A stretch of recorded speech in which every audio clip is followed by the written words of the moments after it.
معاذ بن جبل. کون آدمی ہے معاذ بن جبل؟ 1.25 لاکھ صحابہ میں واحد آدمی ہے جس کو اللہ کے نبی نے فرمایا معاذ میں تم سے پیار کرتا ہوں. ایک آدمی، صرف ایک. معاذ کون آدمی ہے؟ میرے نبی نے فرمایا قیامت کے دن میری امت کے علماء کا جھنڈا معاذ کے ہاتھ میں ہوگا. کون آدمی ہے؟ کون آدمی ہے؟ میرے نبی، ہمارا رواج کیا ہے؟ ہم کسی کو رخصت کرتے ہیں وہیں بیٹھے بیٹھے، کسی کو دروازے تک، کسی کو دروازے تک، کسی کو گاڑی تک، کسی کا گاڑی کا دروازہ کھول کے بٹھا کے اللہ حافظ. جس سے زیادہ تعلق ہوتا ہے اسے گاڑی تک، اور جب تک گاڑی چلی نہیں آتی ہم کھڑے رہتے ہیں. یہ ہمارے تعلق کی انتہا ہے. میرے محبوب نے حضرت معاذ کو یمن روانہ فرمایا اور ان کو رخصت کرنے کے لیے مسجد کے دروازے تک آئے. پھر جی نہیں بھرا، پھر ساتھ چل پڑے، پھر باتیں کرتے جا رہے ہیں، رخصت کرنے جا رہے ہیں، یمن بھیج رہے ہیں. اپنی وفات سے کوئی مہینہ 1.5 مہینہ پہلے کی بات. تو پھر اور آگے گئے، پھر اور آگے گئے، چلتے چلتے 7 میل تک ساتھ چلتے گئے اور چلتے گئے، چھوڑنے کو دل نہیں کرتا. پھر فرمایا معاذ یہ تیری میری آخری ملاقات، اس کے بعد جب تو آئے گا نا تو میری قبر دیکھے گا، مجھے نہیں دیکھے گا. تو معاذ رضی اللہ تعالیٰ عنہ رونے لگے، تو آپ بھی رونے لگے، اللہ کے نبی بھی رونے لگے اور فرمایا معاذ اچھا نہ رو، قیامت کے دن انشاءاللہ قریب ہوں گے، کیونکہ میرے قریب وہ ہوگا جو تقوی والا ہوگا. یہ اتنے بڑے آدمی کو اب دیکھنا میرا نبی کیسے سمجھا رہا ہے. معاذ تمہیں سارے دین کا بادشاہ بتاؤں، سارے دین کا بادشاہ بتاؤں؟ کہ اجل یا رسول اللہ فاہوا باصبعیہ الی لسانہ. دیکھ رہے ہو، آپ نے زبان باہر نکالی جیسے معصوم بچے کو سمجھا جائے، یہ نکے بال نو سمجھایا جاتا ہے. آپ نے زبان باہر نکالی، انگلی اور انگوٹھے سے یوں پکڑا، دیکھا معاذ بولے کچھ نہیں، بس عمل کر کے دکھائے. معاذ زبان پہ قابو رکھنا یہ سارے دین کا بادشاہ ہے. حضرت معاذ نے عرض کی یا رسول اللہ کیا زبان کے بول پر بھی پکڑے جائیں گے؟ کیا ثقلت کا امک یا معاذ. ارے معاذ اتنا سیانہ ہو کر بچوں والی بات کر رہا ہے، تجھے خبر ہے سب سے زیادہ جہنم میں دھکا دینے والی زبان ہوگی. زبان سب سے زیادہ ہونے والا گناہ دھرتی پر یہ زبان کا غلط استعمال ہے. دل چیر دیتے ہیں، پگڑیاں اچھال دیتے ہیں، عزتیں تار تار کر دیتے ہیں، گھروں کے چراغ بجھا دیتے ہیں، زندگیاں ویران کر دیتے ہیں ایک زبان کے بول پر. اپنی زبان کو قابو میں لانا سیکھو. حضرت اما عائشہ کا واقعہ اسی لیے اللہ تعالیٰ نے واقعہ ہے کہ قیامت ہے کہ کائنات کی ہے افضل ترین ماں امہات المؤمنین، جن سے بڑھ کر یا نساء النبی لستن کاحد من النساء، اے میرے نبی کی عورتوں تمہارے جیسی عورت دنیا میں ہے کوئی نہیں. پہلے ایک حدیث سے کف المؤمن یہدم عمل 100 سنہ، نیک پاک دامن عورت پر کوئی بدکاری کا بہتان لگا دے پھر وہ 100 برس مصلی پہ عبادت کر کے اللہ کے دربار میں جائے تو اللہ اسے جہنم میں گرا دے گا اگر توبہ نہ کی.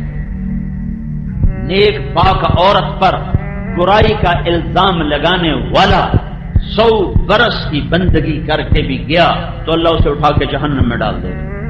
تو اما عائشہ پہ الزام لگانے والے کا کیا حال ہوگا؟ اور الزام آخری درجے کا الزام لگانے والے منافق عبداللہ بن ابی، صفوان بن معطل رضی اللہ تعالیٰ عنہ کے ساتھ، اور وہی نہیں ہو رہی.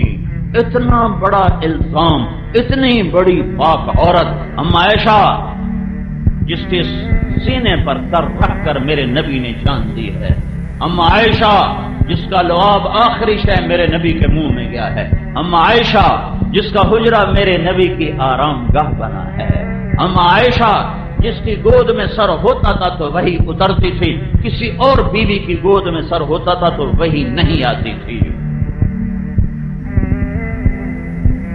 وہ عائشہ بیٹی کس کی؟ ابو بکر۔ کون ابو بکر؟ کون ابو بکر؟ میرے نبی نے کہا میں نے سب کا حق ادا کر دیا پر ابو بکر کا نہ کر سکا۔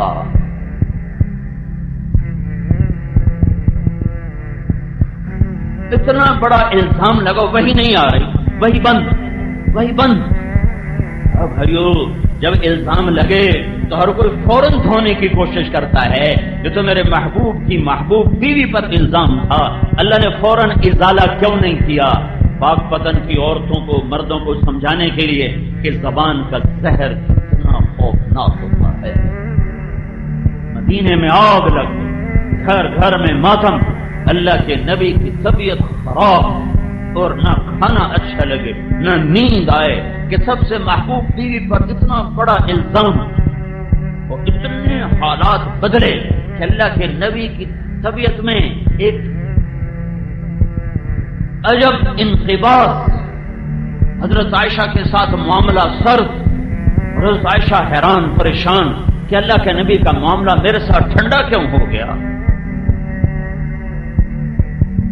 چھٹی لے کر ماں باپ کے گھر گئیں کہ پتہ کروں قصہ کیا ہے، قصہ کیا ہے۔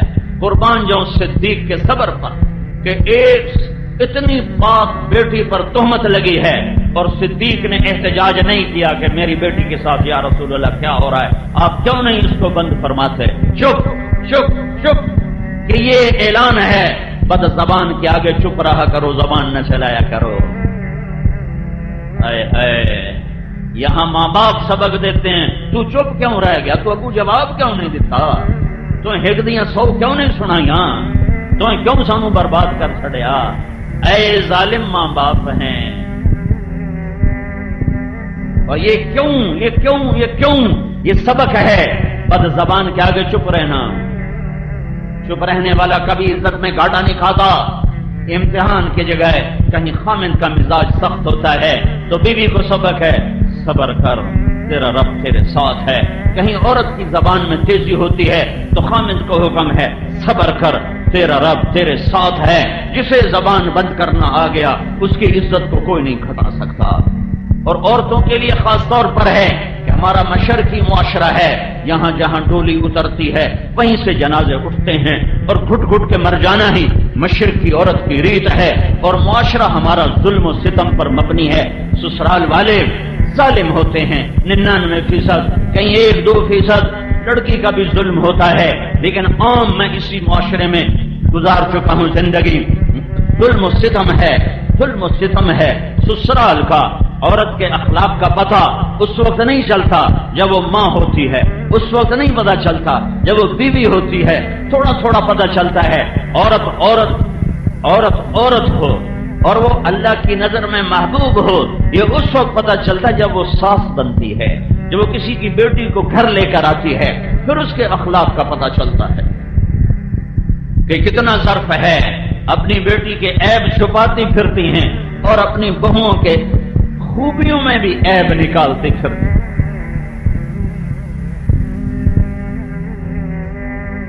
یہ سبق ہے، چپ رہو، نہ کر لبوں کو سی، عشق ہے دل لگی نہیں، سینے پہ تیر کھائے جا، آگے قدم بڑھائے جا، یعنی زبان حال سے کہہ دے کہ ہاں ستائے جا۔ کیونکہ یہ صبر بیکار نہیں، یہ صبر بیکار نہیں، یہ صبر بیکار نہیں۔ میرے نبی پر قرآن اترا، من جاء بالحسنہ فلہ عشر امثالھا، ایک نیکی کرنے والے کو 10 ملے گی۔ میرے نبی نے کہا یا اللہ تھوڑا زیادہ کر، یہ تو ساری انسانیت کا قانون ہے، یہ سارے اہل ایمان پچھلی امتوں کا قانون ہے، میری امت نے تھوڑا زیادہ۔ اللہ نے کہا من ذا الذی یقرض اللہ قرضا حسنا فیضاعف له اضعافا کثیرا، چلو ایک کے کئی گنا پتہ نہیں 100 کے 200 کے 400، واضح نہیں تھا تو میرے نبی نے کہا یا اللہ اور زیادہ کر، تو اللہ نے تیسری آیت اتاری، چلو مثل الذين ينفقون اموالهم في سبيل الله كمثل حبة انبتت 7 سنابل في كل سنبلة 100 حبة والله يضاعف لمن يشاء والله واسع عليم۔ ایک کے 700، ایک کے 700، ایک کے 700۔ قربان جاؤں رحمت للعالمین کی ذات پر، وہ 700 پہ راضی نہ ہوئے کہ یا رسول یا میرے رب اے میرے رب اور زیادہ فرما. تو اللہ نے کہا چلو وعدہ وعدہ وعدہ، لیکن سب کے ساتھ نہیں، سب کے ساتھ نہیں، تیری امت کے صبر والوں کے ساتھ. انما یوفی الصابرون اجرہم بغیر حساب. تیری امت میں جو عورت صبر کر گئی، جو مرد صبر کر گیا، اس کے لیے بے حساب ہوگا. اور پھر قیامت کے دن اعلان ہوگا صبر والے کھڑے ہو جاؤ. تو کچھ مرد عورت تھوڑے سے کھڑے ہو جائیں گے، تو ان کو جنت کی طرف چلنے کا حکم دے کرنا، پھر فرشتوں کو خود آگے کھڑا کر دے گا تاکہ لوگوں کو پتہ چلے کہ صبر کی آج جزا کیا ہے. تو فرشتے آگے، اب بھائی کتنے جا رہے ہو؟ مگر جنت کا حساب تھا ان کا تھوڑا ہے ہی کوئی. اب تجھے بڑے چودھری، کہاں سے چودھری ہوں تو بڑے چودھری. وہ کون لوگ ہو؟ کون لوگ ہو؟ اللہ کے فرشتوں تم جانتے نہیں ہم کون لوگ ہیں؟ ہم صبر والے ہیں، پاک پتن کے صبر والے ہیں. اچھا صبر والے جی سانو معافی دے دو، اسی طرح تھوڑا راہ کھلو گا کہ شاید مجھے کوئی جانتے پہن پکی کر گئے. جاؤ جناب، انما یوفی الصابرون اجرہم بغیر حساب. بے شک بے شک بے شک صبر کا بدلہ یہی ہے. انہوں نے کہا تم کیا صبر کرتے تھے؟ تم کیا صبر کرتے تھے؟ وہ کہیں گے صبرنا انفسنا علی طاعت اللہ. اللہ جو کہتا تھا اس پہ جم جاتے تھے. صبرناها عن معصیت اللہ. اللہ جس سے روکتا تھا اس سے رک جاتے تھے اور اپنے آپ لگاموں کو کس لیتے تھے. وصبرناها علی البلاء. اور لوگ جو ہمیں رگڑے دیتے تھے اس پر بھی سہ جاتے تھے، چپ ہو جاتے تھے، پی جاتے تھے، پی جاتے تھے. تو کیا ہوا؟ میرا رب کہہ رہا ہے جاؤ بے حساب چلے جاؤ، بے حساب چلے جاؤ. صدیق کا صبر بتا رہا ہے چپ، میرے نبی کا صبر بتا رہا ہے چپ رہو چپ رہو. بد زبان کا جواب بد زبانی نہیں ہے، گالی کا جواب گالی نہیں ہے، غیبت کا جواب غیبت نہیں ہے، بےزتی کا جواب بےزتی نہیں ہے. میرے نبی نے فرمایا لا تکون امعا، اے میری امت بے وقوف نہ بننا، اے میری امت بے وقوف نہ بننا. پنجابی میں یہ زیادہ صحیح لفظ آتا ہے، اے میری امت شغل نہ بن جاوے جے. کیا یا رسول اللہ کہ تم کہتے پھرو جو اچھا کرے گا ہم اچھا کریں گے، جو برا کرے گا ہم برا کریں گے. یہ چگل پنا نہ کرنا، بلکہ تم یوں کہنا جو برا کرے گا ہم اچھا کریں گے، جو برا کرے گا ہم اچھا کریں گے. اور صبر صدیق، صبر رسول اور صبر عائشہ ہے. اور سارے مدینے میں آواز گونج رہی، آواز گونج رہی. نیک عورت پہ تہمت لگے وہ تو زندہ درگور ہو جاتی ہے، وہ تو مر مر جاتی ہے. اور یہاں عائشہ پر تہمت لگی ہے اور میرا اللہ خاموش ہے. نیک عورت پہ تہمت لگے سارا خاندان کھڑا ہو جاتا ہے، گواہ کھڑے ہو جاتے ہیں اور اللہ سب سے بڑی ہستی ہے اور وہ چپ. وہی نہیں آ رہی، مہینہ گزر گیا، آگ لگ گئی سارے مدینے میں. پیغام سنایا جا رہا ہے لوگوں، مرد عورتوں، زبان پہ قابو رکھنا. اس سے نبی کے گھروں میں بھی وہ غم آیا کہ پوری 23 سالہ زندگی میں ایسا غم نہیں آیا ہے. ایک مہینہ گزر گیا، آپ پریشان ہیں. آپ نے حضرت اسامہ سے پوچھا، ہے حضرت عائشہ گئیں گھر، ابوبکر صدیق رضی اللہ تعالی عنہ قرآن پڑھ رہے ہیں اوپر، اور ام رومان بیٹھی ہوئی اور حضرت عائشہ باہر سے آتی. باہر سے انہیں پتہ چل گیا ہے کہ میرے اوپر یہ الزام لگ گیا ہے. وہ بھاگ کے اندر آتی اور اپنی ماں کے کندھے پکڑ کے یوں جھنجھوڑتی ہیں، یہ میرے بارے میں کیا کہا جا رہا ہے. تو ام رومان رونے لگی، کہا بیٹی یہ دنیا ہے، یہاں یہ ہوتا ہی رہتا ہے. تو حضرت عائشہ نے پوچھا کیا یہ خبر میرے نبی کو بھی ہے؟ اللہ کا رسول کو بھی پتا ہے کہ میرے بارے میں یہ کہا جا رہا ہے؟ کہاں ان کو بھی پتا ہے. حضرت عائشہ کی چیخ نکلی اور بے ہوش ہو کے گر گئی. ابوبکر صدیق اوپر سے نیچے آئے، کہا کیا ہوا عائشہ کو، کیا ہوا؟ کہا وہ قصے کا پتہ چل گیا ہے. حضرت عائشہ کو پتہ نہیں چلا، پورا مہینے کے آخری 3 دن میں پتہ چلا. تو ابوبکر صدیق رونے لگے اور پورے 1 مہینے میں ایک جملہ صبر صدیق سے نکلا، ایک جملہ. باپ نے کہا، ابوبکر نے کہا سبحان اللہ، یہ کام تو ہم نے کبھی زمانہ کفر میں نہ کیا، آج اسلام لانے کے بعد ہماری بیٹیوں پہ یہ الزام لگائے جا رہے ہیں. یہ کام تو ہم نے کفر میں نہیں. ابوبکر صدیق نے زمانہ کفر میں نہ شراب پی، نہ بتوں کے قریب گئے، نہ زنا کیا. پورا خاندان شروع سے پاکیزہ. تو اللہ کے رسول حضرت اسامہ کو بلا رہے ہیں. اسامہ، یہ لوگ عائشہ کے بارے میں کیا کہہ رہے ہیں؟ کوئی بات اثر کرتی ہے اور وحی نہیں آ رہی ہے اور قرآن خاموش ہے، میرا نبی کا سینہ گھٹ رہا ہے. اسامہ، لوگ عائشہ کے بارے میں کیا کہہ رہے ہیں؟ تو حضرت اسامہ نے کہا، یا رسول اللہ، یہ بتائیں، یہ شادی آپ نے کی تھی کہ اللہ کا حکم تھا؟ کہا اللہ کا حکم تھا. تو کہا اللہ آپ کو ایسی عورت دے سکتا ہے؟ پھر آپ نے حضرت علی کو بولا، علی تو کیا کہتا ہے؟ کہ یا رسول اللہ، آپ مجھ سے کیا پوچھتے ہیں؟ آپ اس کی گھر کی خادمہ سے پوچھیں، وہ سب سے زیادہ جاننے والی ہے. تو آپ نے ان کی خادمہ حضرت بریرہ کو بلایا. بریرہ، میں کون ہوں؟ کہا آپ اللہ کے رسول. کہا پھر مجھے سچ بتاؤ عائشہ کے بارے میں. یہ آگ لگی ہے زبان کی وجہ سے. کتنی عورتیں ہیں جنہوں نے اپنے گلشن کو آگ لگا دی ہے.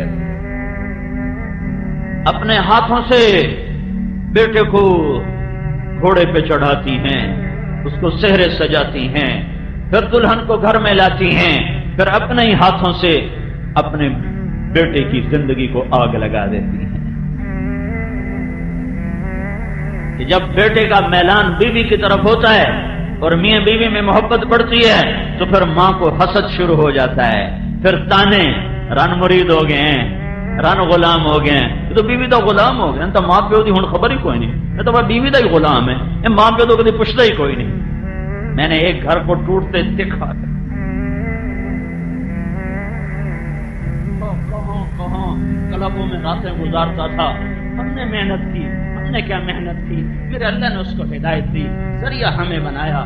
کروڑوں پتی آدمی کا بیٹا، اس کے 4 مہینے لگے، پھر تبلیغ میں لگا، پھر اس کی شادی ہوئی. جو ساری رات کلبوں میں گزارتا تھا، ماں باپ کو ہوش نہ تھا.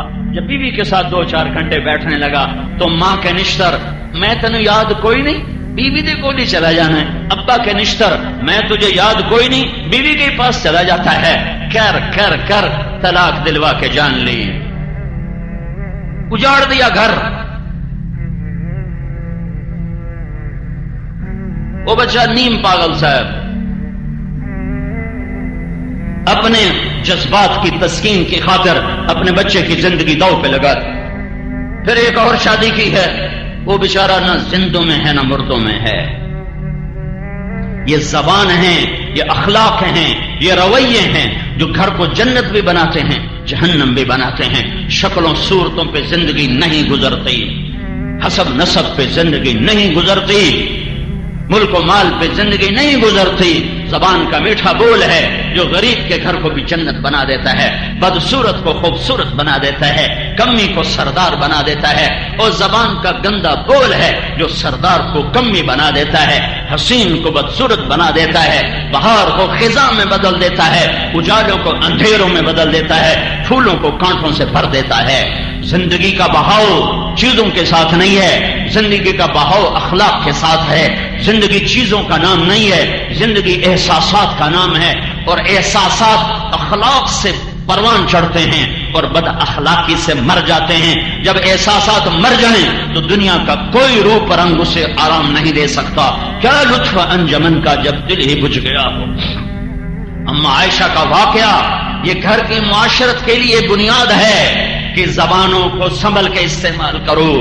میرے نبی پریشان، بریرہ تو عائشہ کے بارے میں کیا کہتی ہے؟ حضرت بریرہ نے عرض کی، یا رسول اللہ، اس سے پاک کوئی ہو سکتا ہے؟ اس سے پاک کوئی ہو سکتا ہے؟ رام ممبر پر آئے، میں قربان جاؤں ظرف نبوت پر میرے نبی نے کبھی ممبر پہ کھڑے ہو کر کسی کا نام لے کر اسے رسوا نہیں. ہمارے خطیب صاحبان نام لے لے کے دھجیاں اڑا رہے ہوتے. جب ممبر رسول سے ہی آگ برس رہی ہو تو گھروں میں پھول کہاں سے کھلے؟ اتنا بڑا دکھ دیا عبداللہ بن ابی نے، لیکن آپ نے اتنا کہا، لوگوں کچھ لوگ نے میرے گھر والوں کے بارے میں مجھے بڑی تکلیف دی ہے. تو سعد بن معاذ کھڑے ہو گئے، یا رسول اللہ کون ہے؟ سب کو پتا تھا کون ہے، اجازت کون ہے؟ میرے قبیلے کا ہے، اوس کا ہے، میں ابھی اس کا سر اڑاتا ہوں. اگر خزرج کا ہے تو میں اس پہ حملہ کرتا ہوں. تو ادھر سے سعد بن عبادہ کھڑے ہو گئے. تجھے پتا جو ہے کہ وہ تیرے قبیلے کا نہیں ہے، وہ میرے قبیلے کا ہے، اس لیے تو یہ پڑھ کے بول رہا ہے. پیچھے اسید بن حذیر کھڑے ہو گئے. اب تو منافق ہے اور تو بھی منافقوں کا ساتھی ہے، ہم اس کے ساتھ تیرا بھی سر اڑائیں گے. قریب تھا کہ مسجد نبوی کے اندر صحابہ کی تلواریں چل جاتی. زبان کا بول. ایک دم میرے نبی منبر سے اترے، اوس کو ادھر ہٹایا، خزرج کو ادھر ہٹایا کہ میرے ہوتے ہوئے تم گلے کاٹنے پر آ گئے ہو. زبان کا بول. گھروں کی آبادی وظیفوں سے نہیں. اے وظیفہ پڑھ لو اے ہو جائے گا، اے تسبیح پڑھ لو اے ہو جائے گا، اے پنج صورتہ پڑھ لو اے ہو جائے گا. یہ پڑھو، اس سے عبادات ہیں، اجر بھی ہے، رحمت بھی ہے، برکت بھی ہے. گھر آباد نہیں ہوگا، گھر آباد نہیں ہوگا، گھر آباد نہیں ہوگا. گھر زبان کے میٹھے بول سے آباد ہوگا. گھر ایک دوسرے کی برداشت کرنے سے آباد ہوگا. گھر ایک دوسرے کے عیب چھپانے سے آباد ہوگا. یہ اخلاق ہیں، اخلاق جو آج بھول چکا ہے معاشرہ. نہ کوئی منبر سے سناتا ہے، نہ کوئی جا کے پوچھتا ہے. پھر میرے نبی وہاں سے آئے اما عائشہ کے گھر. 3 دن گزر چکے تھے. حضرت عائشہ نے نہ کھایا تھا، نہ پیا تھا، نہ سوئی تھی، اور آنسو اور آنسو اور آنسو. اور ماں اور باپ پریشان تھے کہ یہ مر جائے گی، یہ مر جائے گی. تو اللہ کے نبی آئے اور اما عائشہ سے لیٹی ہوئی سر کے اوپر کپڑا ڈال کے رو رہی تھی. ایک انصاری عورت بھی آئی ہوئی آپ کے پاس بیٹھی رو رہی تھی، اور ماں اور ابو بکر سرانے بیٹھے رو رہے تھے. سارا گھر رو رہا تھا کہ اوپر سے اللہ کے رسول آئے. 1 مہینے کے بعد آئے. عائشہ عائشہ اگر تجھ سے کوئی گناہ ہوا ہے تو تو توبہ کر لے، اللہ معاف کر. اوئے ہوئے ہوئے، اللہ اکبر. کیا ظرف ہے میرے نبی کا، اور زبان نے کیا زخم لگائے ہیں کہ یہاں تک خیالات پہنچ گئے. اور کیا سبق ہے کہ اگر بیوی سے کوئی جرم ہو جائے تو اس کی سزا قتل نہیں، توبہ ہے.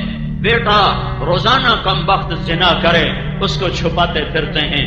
بیٹی سے برائی ہو جائے، وٹ دیو، ٹک دیو، دریائے سڑ دیو.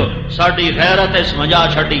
اس کم وقت نے تیری غیرت نہیں مجائی جو روزانہ منہ کالے کرتا پھرتا ہے.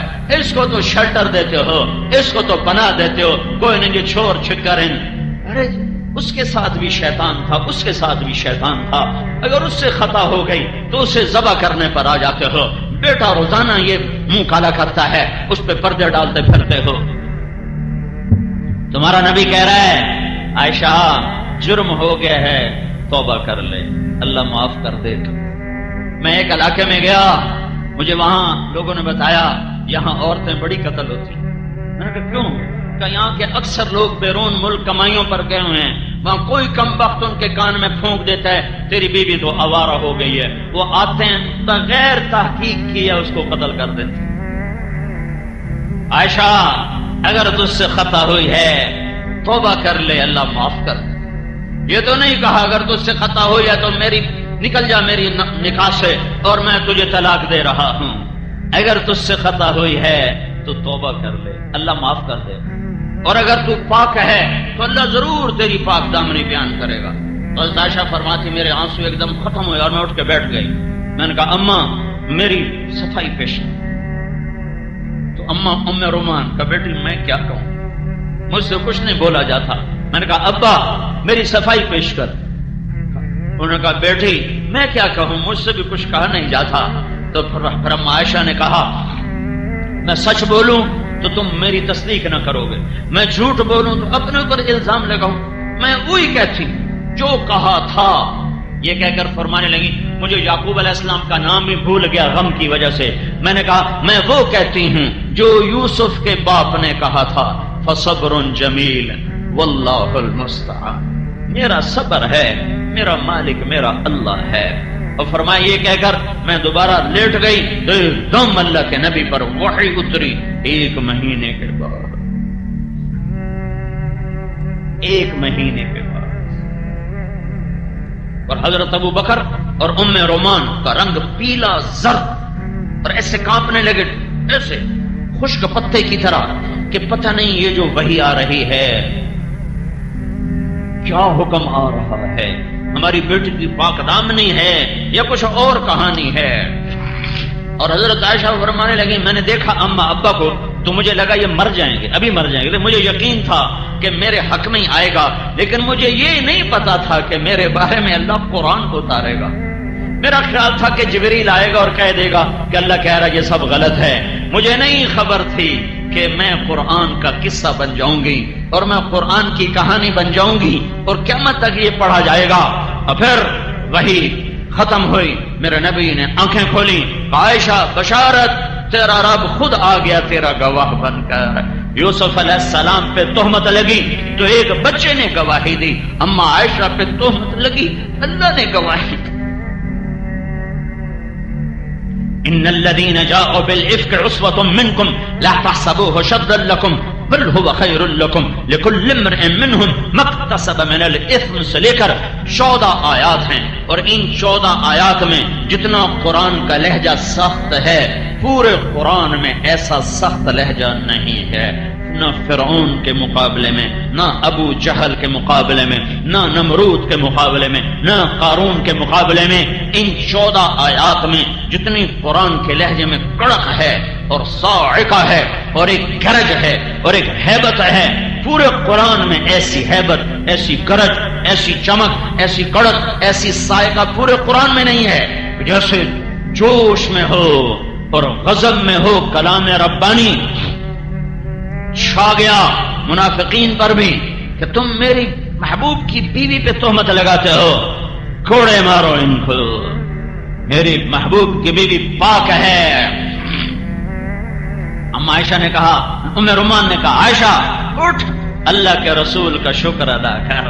حضرت عائشہ نے کہا نا نا ان کا نہیں، میں اس کا شکر ادا کروں گی جو میرا گواہ بنا ہے، میں اپنے رب کا شکر ادا کروں۔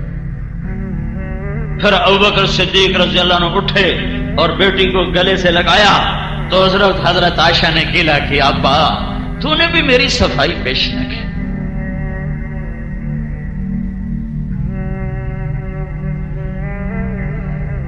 اس پر ابوبکر صدیق نے کہا بیٹی ایو سماء تضلنی و ایو ارض تقلنی، میں کیسے بولتا جبکہ مجھے تصدیق نہیں تھی، میں کیسے یہ بولتا، میں بھی اپنے رب کے سپرد کر چکا تھا تیرا معاملہ کہ میرا اللہ ضرور ہمارے حق میں گواہی لائے گا۔ یہ قصہ پیغام ہے ہر مرد عورت کے لیے کہ زبان سے سنبھل کے بولو، اپنے گھروں کو آباد کرنا ہے تو زبان کو ٹھیک بولنا سیکھو۔ یہ مدرسوں میں نہیں سیکھ، میں 10 مدرسے چلا رہا ہوں، ہم مدرسوں میں زبان ٹھیک چلانا نہیں سکھا رہے، ہم مسئلے مسائل بتا رہے ہیں۔ اس کے لیے جان جوکھوں کی محنت ہے۔ یہ ماں باپ نے بتانا تھا، پہلا کام ماں کا تھا، باپ کا تھا۔ باپ کو کمانے سے فرصت نہیں، ماں کو ویسے شعور نہیں کہ اولاد کی تربیت کیسے کرنی۔ 3 سال کے بچے کو اسکول بھیج دیا تو تربیت کون کرے گا؟ گلا تو گھونٹ دیا اہل مدرسہ نے تیرا، کہاں سے آئے صدا لا الہ الا اللہ۔ تو اسلام کا دوسرا جز، پورا اسلام صرف 2 باتیں، عبادت، اخلاق، حقوق اللہ، حقوق العباد، دونوں اپنی جگہ پہ 2 بنیادیں ہیں، 2 بنیادیں ہیں، ایک نہیں تو دوسرا کھڑا نہیں ہو سکتا، دوسرا نہیں تو پہلا کھڑا نہیں ہو سکتا۔ عبادت والے تو نظر آتے ہیں، اخلاق والے نظر نہیں آتے، نظر نہیں آتے۔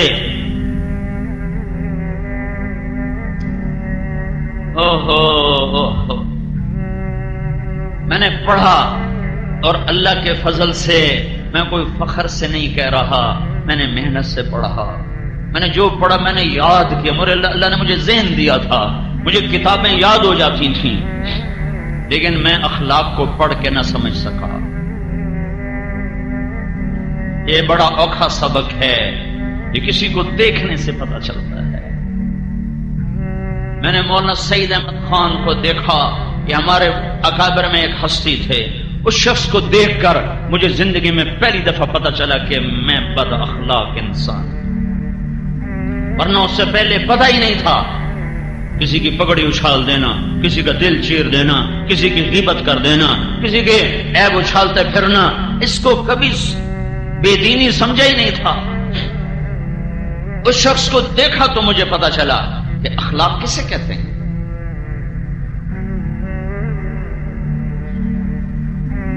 ایک دفعہ کسی نے میری شکایت لگائی مولانا کے سامنے، تو میں اپنی صفائی پیش کرنے لگا، نہیں حضرت یہ بات ایسے نہیں، یہ ایسے نہیں۔ مجھ سے کہنے لگے بیٹا دین تو اوروں کے الزام بھی اپنے اوپر لے لینے کا سبق سکھاتا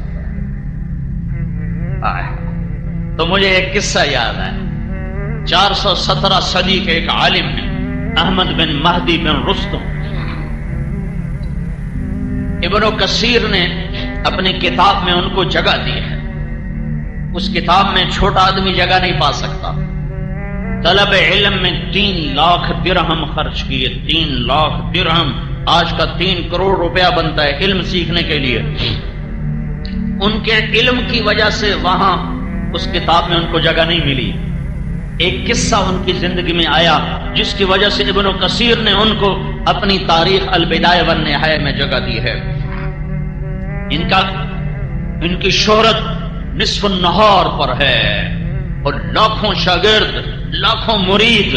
ان کے پاس ایک بچی آتی ہے کہ حضرت مجھ سے گناہ ہو گیا ہے اور میں حاملہ ہو گئی ہوں، میں نے آپ کا نام لے دیا ہے کہ میری آپ سے شادی ہے، میری عزت رکھ لو۔ اور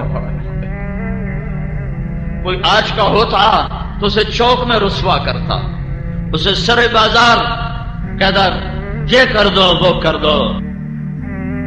ہماری دستار کو داغدار کرنے آ گئی ہے۔ مرید ہوتے تو وہ بھی کہتے ہمارے پیر کو کیا کرنے آ گئی ہے، کہ بیٹی جا گھر بیٹھ جا، تیرے اوپر کبھی حرف نہ آئے۔ اور اپنی شادی کا اعلان کر دیا اور تان و تشنی کے سارے تیر سہ گئے۔ بڈھے والے شادیاں سج گئیاں، جیاں ورگی گھر بہا لئی، جیاں ورگی گھر بہا لئی۔ بڈھے والے شادیاں سج گئیاں، بڈھے والے عشق چڑھ گئے، ساری عزت کو دوڑ پہ لگا، ساری دستار داغدار کر دی، ایک لڑکی کی عزت بچا۔ یہ دیندار طبقہ اپنی نیکی سمجھتا ہے اوروں کے عیب تلاش کرنا، اوروں کی برائیاں تلاش کرنا، تسبیح ہاتھ میں اوروں کی غیبت، ماتھے پہ محراب اوروں کی برائیاں، اپنی خوبیاں اوروں کی برائیاں۔ اے ہائے اگر یہ قصہ نہ ہوتا تو آج 900 سال کے بعد احمد بن مہدی کا نام دیپال پور میں نہ گونجتا۔ بڑے بڑے شیخ آئے، بڑی بڑی ہستیاں آئیں، بڑی بڑی دستار والے آئے، تہے خاک چلے گئے۔ احمد بن مہدی کی بن رستم کی دستار داغدار ہوئی، ایک بیٹی کے دامن سے داغ دھونے کے لیے تو میرے رب نے اسے تاریخ کا حصہ بنا دیا۔ اور آج تم احمد بن مہدی بن رستم کا نام سن رہے ہو، علم کی وجہ سے نہیں، مسند کی وجہ سے نہیں، اس کی پیری کی وجہ سے نہیں، اس کی عزت کو داؤ پہ لگانے کی وجہ سے ایک بچی پر اپنی عزت کو قربان کر دیا۔ سارے بغداد میں بدنامی مول لے لی، ایک بچی پر اپنی عزت کو قربان کر دیا۔ سارے بغداد میں بدنامی مول لے لی، اس کی عزت کو بچا لی۔ بچہ پیدا ہوا، سارے بغداد میں مٹھائی تقسیم، سارے محلے میں مٹھائی تقسیم، اس کے خوشی منائی۔ اور پھر اس کے بعد اس کی عزت پہ پردہ رکھنے کے لیے، ہاں بھائی ہماری طلاق ہو گئی ہے، ہم نے طلاق دے دی ہے۔ عرب کے ماحول میں طلاق دینا کوئی اتنا بڑا عیب نہیں تھا، ہم نے طلاق دے دی ہے۔ اور اس بچے کا ماہانہ وظیفہ مقرر کیا، 2 دینار کوئی 30-40 ہزار روپیہ بنتا ہے۔ اور 2 سال بعد وہ بچہ مرا تو اس کا پورا سوگ منایا، سارے علاقے میں بیٹھ کر تعزیت کے لیے لوگوں کی تعزیتی پیغام وصول کیے۔ 2 سال بعد وہ بچی آئی اور وہ 2 دینار، 2 سال کا خرچہ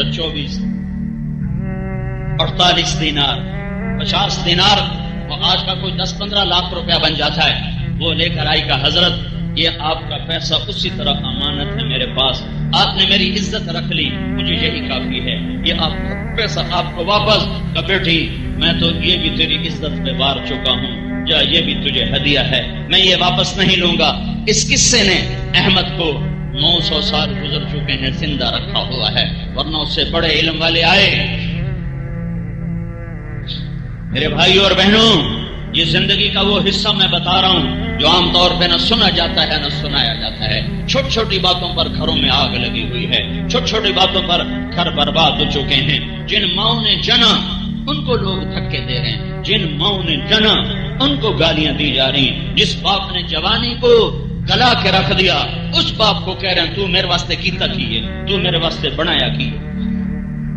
میرے نبی نے فرمایا اگر میری ماں زندہ ہوتی اور میں عشاء کی نماز کے لیے مصلی پہ کھڑا ہوتا اور میں سورۃ فاتحہ شروع کر چکا ہوتا اور ادھر سے میرے گھر کا دروازہ کھلتا اور میری ماں مجھے کہتی محمد، تو میں اس کے لیے نماز توڑ دیتا اور میں کہتا جی اماں جان۔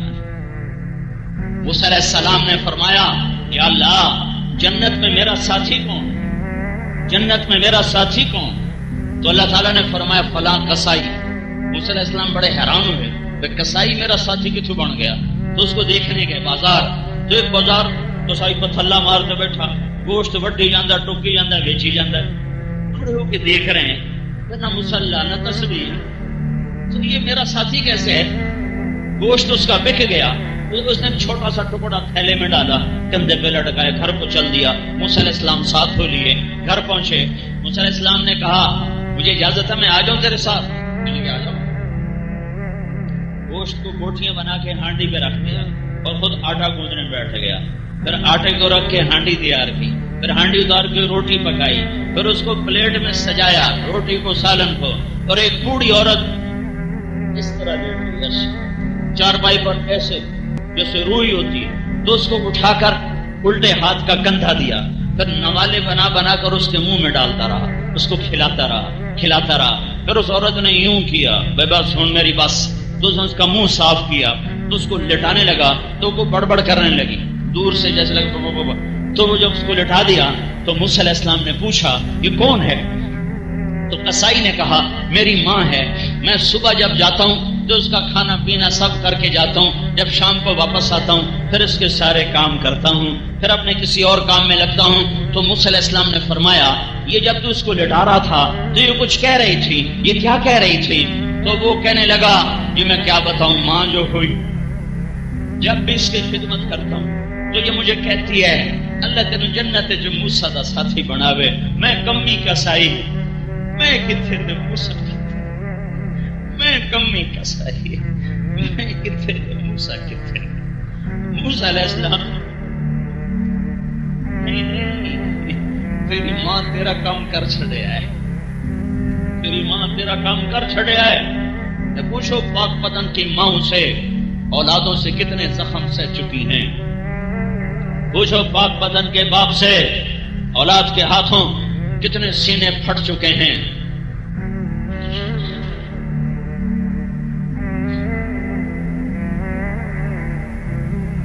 اپنی معاشرت اپنے محبوب والی لاؤ، اپنی چار دیواری میں غیبت کو بند کر دو، عیب دیکھنا بند کر دو،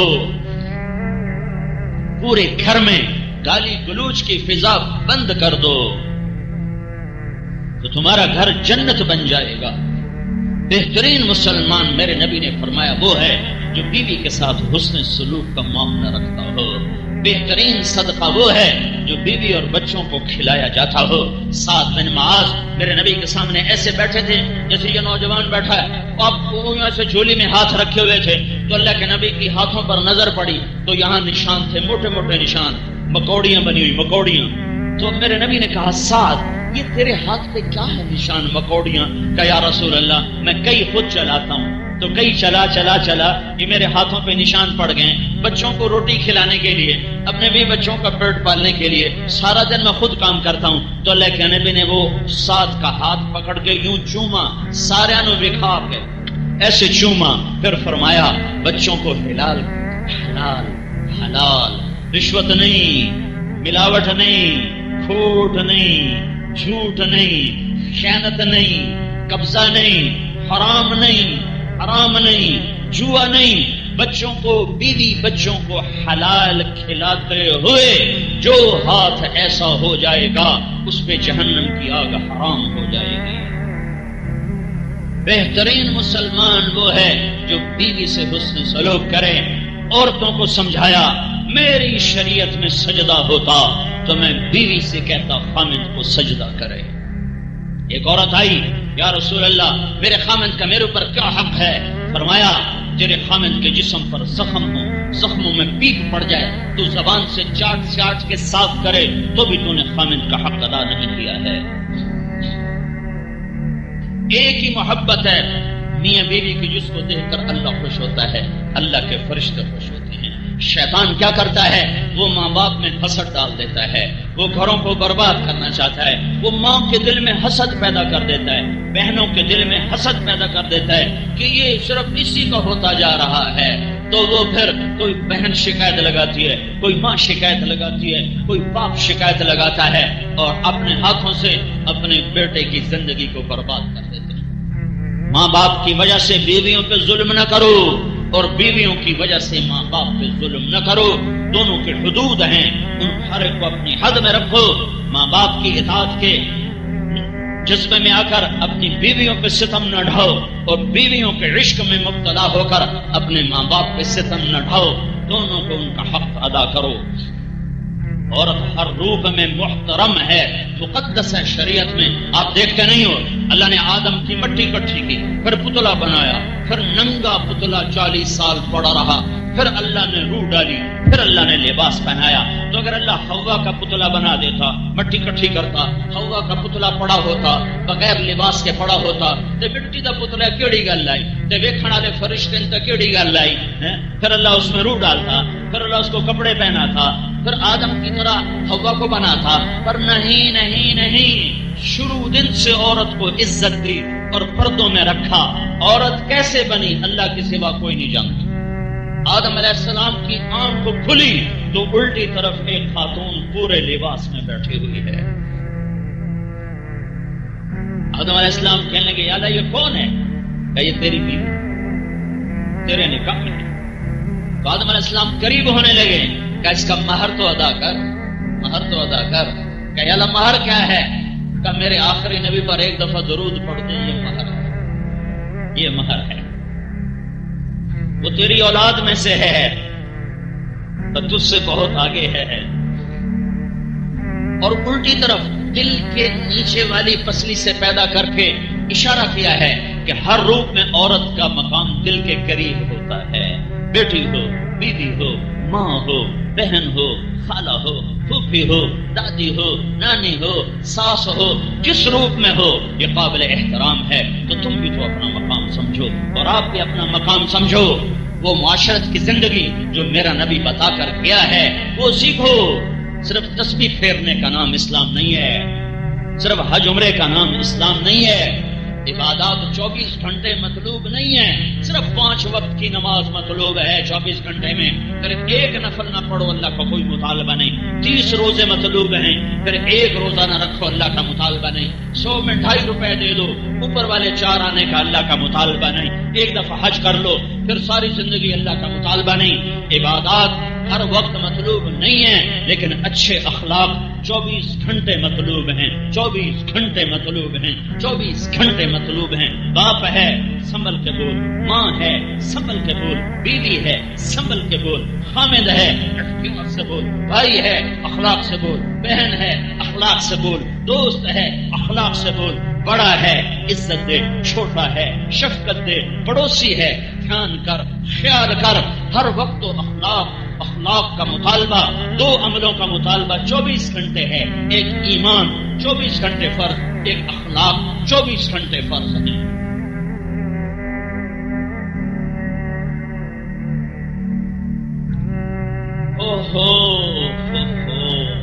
بیٹیاں ہوں تو میرا نبی کہتا 10 بیٹوں کی شادی کرو، جنت کا وعدہ کوئی نہیں، کوئی جنت کا وعدہ نہیں، اجر ہے ثواب ہے، وعدہ کوئی نہیں۔ میرے نبی نے کہا 3 بیٹیوں کی شادی کر دینے والا جنت میں میرا ساتھی ہوگا۔ ایک صحابی نے کہا یا رسول اللہ 3 نہ ہو 2 ہوں، تو آپ کہنا 2 کی شادی کرنے والا جنت میں میرا ساتھی ہوگا۔ ایک نے کہا یا رسول اللہ جو ہوئے ہکا تے دوئی ہوندی بھی نہ ہوئے تو ان کی کریے، تو آپ نے کہا 1 کی شادی کرنے والا بھی جنت میں میرا ساتھی ہوگا، جنت نہیں جنت میں میرا ساتھی ہوگا۔ 2 بہنیں تھیں، بیٹیاں کوئی نہیں، بہنیں دے دی بہنیں، اس نے 2 بہنوں کو رخصت کیا، آپ کی وراثت میں سے حق دیا۔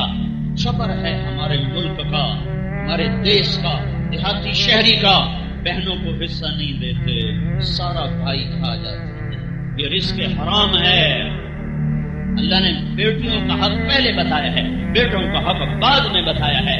اللہ نے کہا 2 لڑکیوں کے برابر 1 لڑکے کو دو، یہ نہیں کہا 1 لڑکے کا آدھا 1 لڑکی کو دو، اللہ نے کہا 2 لڑکیوں کے برابر 1 لڑکے کو دو، اور سارے دیش میں 4 صوبوں میں نہیں دیتا کوئی۔ ہمارے علاقے میں میرا باپ پہلا ذمہ دار تھا جس نے بیٹیوں کو حصہ دیا، اور میرا باپ اور بس ایک اس کا بھائی تایا، میرا تایا ناراض ہو گیا میرے باپ پر، کیوں حصہ دیتا ہی سارے آدیاں دھی آنکھ سے سانو حصے دے ہو۔ میرے باپ نے آگا میں اپنی قبر جاؤنا ہے، تو اپنی قبر جاؤنا ہے، میں پتراں دی خاطر کیوں اپنی قبر اگ پانا۔ پہلا شخص تھا پورے علاقے میں جس نے بیٹیوں کو حصہ دیا۔ نہیں دیتے، ظلم و ستم ہے۔ میرے نبی نے فرمایا 2 بہنیں دی اور ان کو اس نے رخصت کیا اور ان کا حق دیا، اور شادی کے بعد بھی ان پہ خرچ کرتا رہا تو اس پہ جنت واجب ہو گئی۔ یہی بہن بھی یہی خاتون بیٹی بہن کے روپ سے بیوی میں چلی گئی تو میرے نبی نے کہا بہترین مسلمان وہ ہے جو بیوی کے ساتھ اچھا سلوک کرے۔ یہی ماں بن گئی تو میرے نبی نے کہا ماں کے قدموں تلے جنت ہے۔ یہی واپس لوٹ کے آ گئی، بیوہ ہو گئی، گھر لوٹ کے آ گئی، طلاق ہو گئی، گھر لوٹ کے آ گئی تو میرے نبی نے فرمایا سب سے بہترین صدقہ کون سا ہے؟ سب سے بہترین صدقہ کون سا ہے؟ کہا جی ہمیں تو نہیں پتا، آپ بتائیں۔ کہا الابنۃ المردودہ، جس کی بیٹی بیوہ ہو گئی، بڑا درجے کا صدقہ ہے۔ جوانی میں بیوہ ہو گئی، بچوں کی خاطر شادی نہ کی، اپنے جذبات اپنے ہی سینے میں قبرستان بنا کے زندگی گزار گئی تو میرے نبی نے فرمایا قیامت کے دن میں جنت میں داخل ہوں گا، سب سے پہلے میرا قدم پڑے گا، کوئی نبی بھی میرے پہلے نہیں جا سکتا۔ میں جنت میں جاؤں گا ایک دم ایک عورتوں کا مجمع مجھ سے بھی آگے نکل جائے گا، میں حیران ہوں گا، میں کہوں گا تم کون خواتین ہو؟ کہیں گی یا رسول اللہ ہم آپ کی بیٹیاں ہیں، آپ کی امت میں سے ہیں، ہم وہ ہیں جو جوانی میں بیوہ ہو گئی اور اولاد کی خاطر دوسری شادی کی۔ میرے نبی نے کہا وہ مجھ سے بھی آگے جنت میں جا رہی ہوں گی۔ ام سلمہ نے پوچھا یا رسول اللہ جنت کی عورت افضل ہے یا دنیا کی عورت افضل ہے؟ آپ کا ام سلمہ دنیا کی عورت افضل کا کیوں؟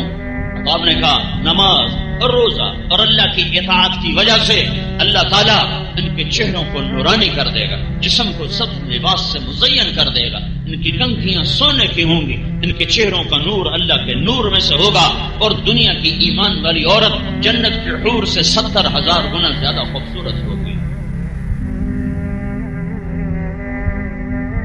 تو میرے بھائی اور بہنوں اپنی زندگی کو اگر کامیابی کے کنارے پہنچانا ہے 2 کام کرنے پڑیں گے، ایک اللہ کا تعلق وہ اس کے رسول کی اطاعت اور بندگی کے ساتھ، ایک اللہ کے بندوں سے تعلق حسن سلوک اور درگزر اور معاف کرنا اور سہ جانا اور پی جانا اور گھٹ گھٹ کے مر جانا۔